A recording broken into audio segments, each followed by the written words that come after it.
Welcome to the Seminole Wars. In this podcast, we explore how the Seminole Wars came to be, how they were fought, and how they still resonate some 2 centuries later. I am your host, Patrick Swan, and our show is a production of the Seminole Wars Foundation, found online at www.seminolewars.us. We are recording today from the homestead of the Foundation in Bushnell, Florida. Thank you for listening. Hello and welcome. The City of Charleston may be in South Carolina, not in Florida, but it retains strong historical ties to the U.S. government's Indian removal campaign of the 1830s and 1840s. Fort Moultrie in the port of Charleston served as a holding area for Seminole awaiting passage to the Oklahoma Territory. In addition to many Seminole who were under its care, the Army also detained the famous Seminole warrior Osceola. He's buried just outside its gates. Dr. Wesley Moody, a member of the Council on America's Military Past, or CAMP, joins us to discuss the historical ties between Charleston and the Florida Territory during the Seminole Wars. He then invites listeners to consider attending CAMP's October conference in Charleston, where they can visit the sites he discusses, as well as Revolutionary and Civil War sites at that port city. Dr. Moody closes with an orientation to what CAMP does and how one can learn more about the organization and this fall's conference. Dr. Wesley Moody, welcome to the Seminole Wars. Well, thank you very much for having me. Wesley, what is CAMP, and how does its next conference site at Charleston, South Carolina, have ties to the Seminole Wars? Council on America's Military Past, and we'll be having our yearly conference in Charleston. Still in the planning stages, but I know Fort Sumter, I can see Fort Moultrie. The original Fort Moultrie was made out of palm trees. Fort Moultrie is where a number of Seminole leaders made their last stop, either permanently in the case of Osceola or on their way to Oklahoma, as so many others did. Besides going and paying homage to Osceola, it also was a staging area. One of the southernmost points before you get to Florida. A lot of the army that ended up being sent to Florida is stationed, organized in Charleston, where they were sending down. Besides Fort Moultrie and Osceola's grave related to the Second Seminole War, what else can you see in Charleston? It's a city rich in history. Maritime Museum there is something to see, one of the best in the American Southeast. In addition, you can see an American aircraft carrier. Which one is that? Yorktown. I've never been on the Yorktown. I'm looking forward to that. And guess how different things would have been if the Yorktown had been around at the time. Back to some analysis of Fort Moultrie and its place in the Second Seminole Wars. Why did the Army start using Fort Moultrie in South Carolina over Fort Marion at St. Augustine in Florida to hold Seminole captives awaiting deportation to the Oklahoma Territory? What made Fort Moultrie in Charleston Harbor a better location to hold Seminole than the one it already had at St. Augustine with Fort Marion? It's just good location, good port. For one thing, Fort Marion's obviously dated. Fort Marion, by that point, was 140 years old, so there were problems there. It was local for many of the same reasons that the United States sent prisoners of war to Florida during the Second World War. We send Seminoles to Charleston. They escape. They're someplace else. They're in South Carolina. If you escape in Florida, you're, still in Florida, and that's 2 steps back. Of course, there's famous escape from Fort Marion, Seminole Chief Wildcat, and there's all kind of debate about how many got out. Wildcat said there was just 2 of them. Other sources say there was as many as 20, and exactly how they got out is debated. If you're in the area, go visit the Castilla. They will show you on the tour the window Chief Wildcat supposedly squeezed out of, and it looks nearly impossible. So windows like 20 feet off the ground, and then beyond that, it is a narrow slit. So it starts off wide, and it gets more and more narrow until the part you actually have to get through to get outside is probably like about 8 inches. Then you have to drop on the other side. There was a big investigation of how this happened. They didn't know. They were at least honest in that. We don't know. Who was this Wildcat, one of the 2 who escaped? By his reckoning, at least, anyway. Wildcat, he was a very interesting character they would let him and some of the other chiefs that were at Fort Marion, they let them out and they'd go to parties in St. Augustine. They'd have balls, Wildcat would show up and the people would want to meet him and that type of thing. It's very possible he had friends. I guess this was some kind of special parole. They were allowed to go, and I think they were escorted when they went. That if important people in St. Augustine requested the presence of Wildcat, the army to deliver him. What can you say about Osceola, who was deported to Fort Moultrie?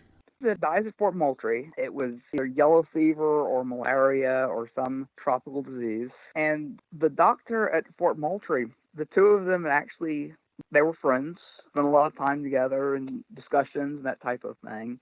And when Osceola passed away, they buried him right outside the fort, and they've got a nice palm tree shading the grave. It's very nice. But the doctor cut off Osceola's head and kept it as a souvenir. Took it home with him when he went back to New York. He would later say, a remembrance of his friends.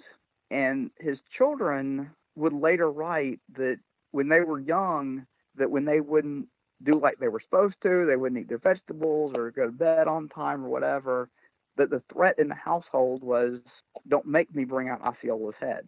So if they didn't behave, he'd go to the desk and bring out the old chief's head. Probably isn't a psychologically healthy way to raise children. When the doctor died, they donated Osceola's head to the Surgeons Museum at New York University. And in the 1863 draft riots during the Civil War, the museum was burnt to the ground.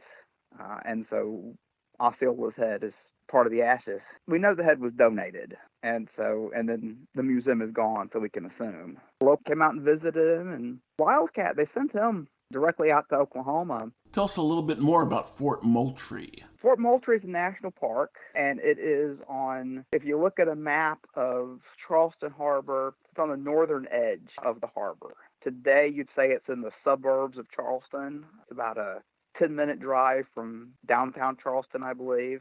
It's a beautiful national park. They've preserved it pretty much the way it was in the 1850s. From there, you can beautiful sight of the city, and you can see Fort Sumter from its walls. But before you go into the fort, there's a museum of Fort Moultrie, the events that happened, and it's a National Park Service museum there. You walk out the back door of the museum, and you actually cross the road, and there's Fort Moultrie just across the road. And there's a path leading up to the main gate, and right by the main gate, there is Osceola. You can't miss him, and he's just there by himself, a little iron fence around him, and pretty little palm tree. Got a nice marble gravestone. It really is very respectful final resting place for Osceola. Every now and then, the state of Florida makes an effort to retrieve him, but I don't ever see that being successful. What other markers, places, or museums are of historical note for people visiting Charleston? Of course, there's the Hunley, the Confederate submarine that went down that was later recovered years later. What else is there?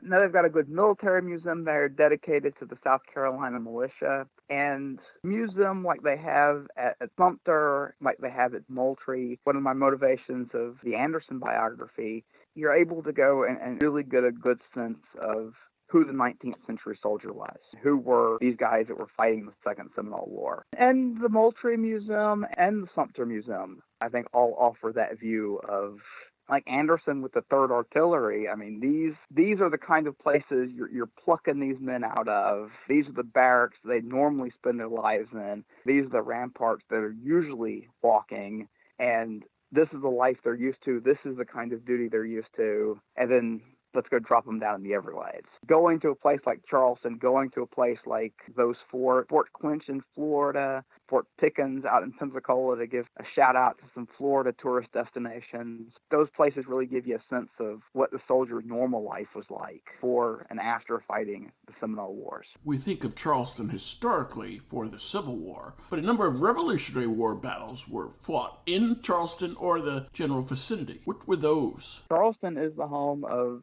several Revolutionary War battles. It did go back and forth a couple of times during the war. Like I said, the conference is still in the planning stages, but hopefully we will get out there and get to some of the Revolutionary War battlefields. A little interesting Charleston side note there with General Lincoln, the surrender of Charleston. That was kind of a mark against his name. So at the end of the war, when General Cornwallis was trapped at Yorktown and had to surrender to Washington, he refused to go out. So he sent a colonel out there to hand his sword over to Washington. The French wouldn't accept it. Well, Washington kind of picked up on this insult right away. So Washington refused to accept the sword, and it was General Lincoln who accepted the sword from the British. Washington knew what he was doing here, and Lincoln, for the rest of his life, was not the man who surrendered Charleston. For the rest of his life, he was the man that accepted the surrender at Yorktown. So he never bought himself another drink after that again. He never walked into a bar. Let's get him around. So Washington saved his reputation with that small gesture. Charleston offers side by side many different eras of American military history. Wesley, we've talked all about the things that you can see in Charleston that are related to history, related to military history, and related to the Seminole Wars in particular. Tell us more about your organization that is sponsoring this conference, CAMP. It is a gathering of people that really have a passion for history, especially military history. Wesley, we focused on things to see in Charleston, but we didn't talk about the academic portion of the CAMP conference. People presenting on historical topics. How painful is this going to be? I've been to academic conferences, but it's yawning and boring. I'm there to, I can put it on my resume that I've been here. That is not what the CAMP conference is. There are professionals there. You'll get an opportunity to meet some people that are very interesting people with, historically related jobs. And then there are just passionate amateurs. And it's people that love history. We get together. They do bring experts in to talk about. You'll learn more about what's happening at Fort Sumter, what Charleston brings to the military history picture. So we'll learn a lot. It's a great conference in that sense. It's aimed at what happened. It's aimed at understanding what happened. These are the events on the ground, not the theoretical aspects of history that drive away so many people that are interested in it. It's good history and people that, like I said, love the field that are there. I'll tell you this, just kind of on a personal note, I wrote this in the newsletter. My first history conference as a grad student was at the CAMP conference. And then I delivered a paper and met some very interesting people. And everybody was passionate about the field. And it was my first. It's ruined me for every other history conference. Just so well done. And just the people that are there. I'll say it again, the people that were there just had such a passion for history that nothing else, no other conference has been able to compare. So many conferences you go to as an historian, and I'm there for a line on the resume. I'm there to say I was there kind of thing, but the people that are coming to the camp conferences are there to learn, and it's all about history. It's a great group, as you know. It is not an academic conference. There'll be academics there, there'll be professionals there, but it is open to all, and it's definitely aimed at the non-professional historian. You'll find in a lot of academic conferences, there is the whole drive to, I need to deliver a paper there because I need it for my resume or my CV or that type of thing. And there is a sense, too, at conferences, the academic conferences, the American Historical Association, groups like that, we need to be on the cutting edge. So if you talk about an event, what is the latest philosophical take on this? What is the latest? History is lost sometimes. The what actually happened. History of it is lost a lot of the time. So this is a conference. The speakers that are brought in, the papers that are presented, this is a conference. If you want to learn more about American military history, that's what's being presented. Not that if I don't have a master's, I'm left behind. This is about what happened. It's a great opportunity to come and see and to learn. You didn't mention, Wesley, what was the city where you went to your first camp conference? My first one was in Chattanooga. So we were right there among the battlefields. We're there. We talked about the importance of touching and feeling and doing when it comes to the archives. When you talk about these things and you can look out the window and boom, there it is. There's a feel to it that you don't get if you're not at the location. A lot of conferences, just you go to New Orleans and you can go listen to a talk about South Australian history. We focus the papers, we focus everything on things at Charleston or things nearby in Charleston. So you can go and you can learn and then go to the site. Go out, have an expert come in and talk about Fort Sumter and what happened there, and then you take your boat right out to Fort Sumter. And when you see the place, you've got more background of what's going on than the usual tourist that goes in. It's definitely a place steeped in history. You did briefly say what camp is. Please give us a little bit more detail about what camp does. Camp is an organization that we have members as far as Hawaii to the coast of Maine, and it is an opportunity for us to get together, for us to come together and have these discussions, and it's just, we're a like-minded group that, I know other way to put it, but we enjoy these. Camp, Council on America's Military Past actually wasn't the original name. The original name was the Council on Abandoned Military Posts. And it was a group of military officers back in the mid-'60s. Their concern was these Western forts, these Indian war forts out of the American West, that they were being forgotten. The wind was blowing them away out there. So they started this organization to try to save them. And then as it grew, they made the decision we should be bigger than these abandoned military posts. The mission should be preserve all of America's military past. They came up with a name that the initials still worked, Council on America's Military Past, and it's an organization that's grown. It's still about preserving America's military past.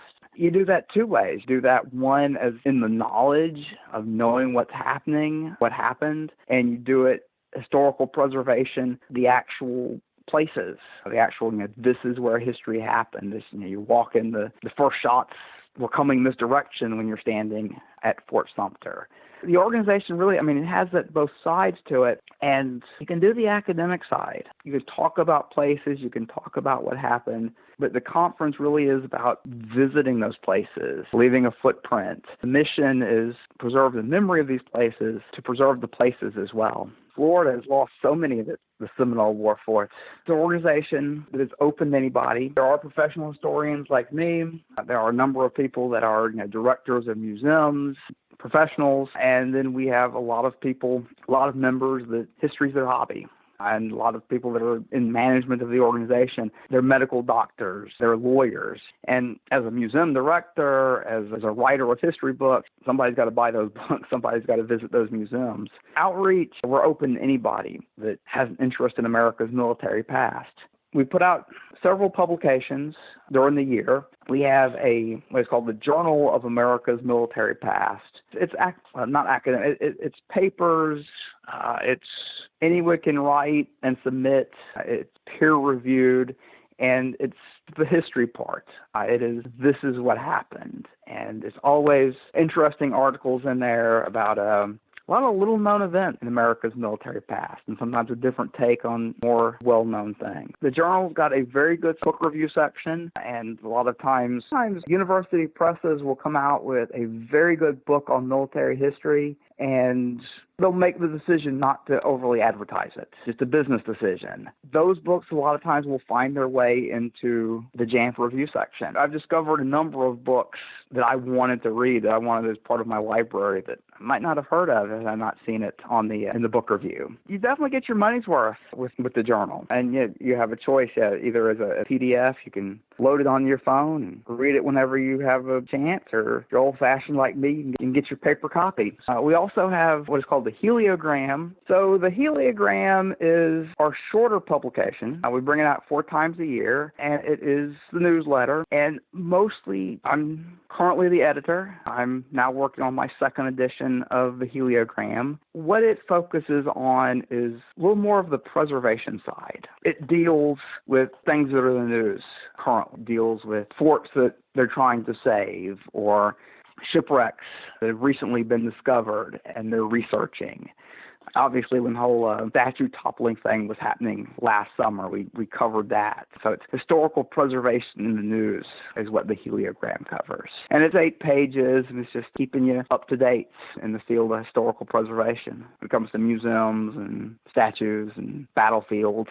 And I always try to have a little section in there, the museum corner, and try to find some little out-of-the-way museum that people may not have heard of or visited that's worth a stop if you're in that part of the country. The persistent pandemic Preservationist. It has been put out by one of our long-term members, a little short newsletter dealing with the problems that the pandemic is causing us when it comes to museums and preserving places and that type of thing. The idea is that we move forward and we'll just drop a P, and then it just drop pandemic out of it, and then it just becomes the persistent preservationist. Email you a PDF when it's ready. If you want to pay couple of extra dollars on your membership, you can get it in the mail. Full color pictures and all of that. Okay, Wesley, give us your closing argument. Why should listeners to the Seminole Wars podcast or members of the Seminole Wars Foundation want to come out to Charleston and be part of the conference that camp is putting on? Well, let me put this out here to members of your foundation. Usually at the conference, one of the things that is discussed is where should future conferences be? So feel free to come up, join us in Charleston, and be part of the discussion of where future conferences should be, and bring your arguments for Florida. I'll be 100% behind you. Visit our website. And your website is Camp Jamp, CAMPJAMP.org. CAMPJAMP.org. CampJamp.org. Easy to remember, and as details come out, they will appear there.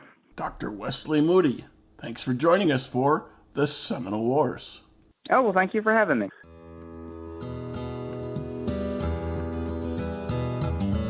If you enjoyed this show, please take a moment to like us on Facebook at Seminole Wars Foundation.